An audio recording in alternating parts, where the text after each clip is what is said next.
దేవుని యొక్క అతి ఘనమైన నామమునకు స్తోత్రం కలుగునుగాక. ఈ ఉదయకాలము మీకందరికీ వందనాలు తెలియచేస్తున్నాను. ఈ దినము మిమ్ములను బలపరచు దేవుని మాట. నీ స్థితి మొదట కొద్దిగా ఉండినను తుదను నీవు మహాభివృద్ధి పొందుదువు. యోబు గ్రంథము 8వ అధ్యాయము 7వ వచనం. 8వ అధ్యాయము 5, 6 వచనాలు మనం గమనిస్తే, నీవు జాగ్రత్తగా దేవుని వెదికిన ఎడల, సర్వశక్తుడగు దేవుని బతిమాలుకుని ఎడల, నీవు పవిత్రుడవై యథార్థవంతుడవైన ఎడల, నిశ్చయముగా ఆయన నీయందు శ్రద్ధ నిలిపి నీ నీతికి తగినట్టుగా నీ నివాస స్థలమును వర్ధిల్ల చేయును అనే మాటలు కనబడుతున్నాయి.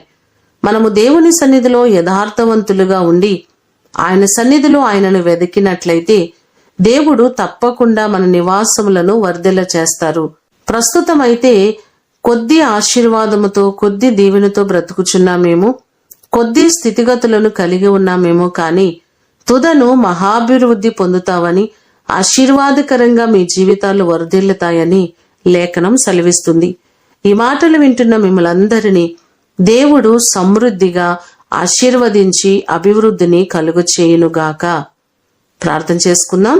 మమ్మలను మిక్కిలిగా ప్రేమించిన మా ప్రియ పరలోకపు తండ్రి, మీ పాదములకు వందనాలు, స్తోత్రాలు. నీ స్థితి మొదట కొద్దిగా ఉండినను మహా అభివృద్ధిని కలుగు చేస్తానని ఈ దినము వాగ్దానం చేస్తున్న దేవుడవు. మా ప్రియులెల్లరినీ జ్ఞాపకం చేసుకోండి. వారి పనిపాటుల్లో మీ దీవెనను కలుగ చేయండి. వారి కష్టార్జితములను దీవించండి. వారి ఉద్యోగములను, వారి వ్యాపారములను దీవించండి. ప్రతి పనిలో నీ దీవెనను సమృద్ధిగా మీరు కలుగ చేయండి. ఈ దినమంతా కూడా మీరు తోడుగా ఉండి ప్రతి వారికి ఉన్నతమైన స్థితిని, ఘనమైనటువంటి పరిస్థితిని మీరు కలుగ చేయమని యేసు అతి ఘనమైన నామమున అడిగి వేడుకొని పొందియున్నాము తండ్రి. ఆమేన్. దేవుడు మిమ్ములను దీవించునుగాక.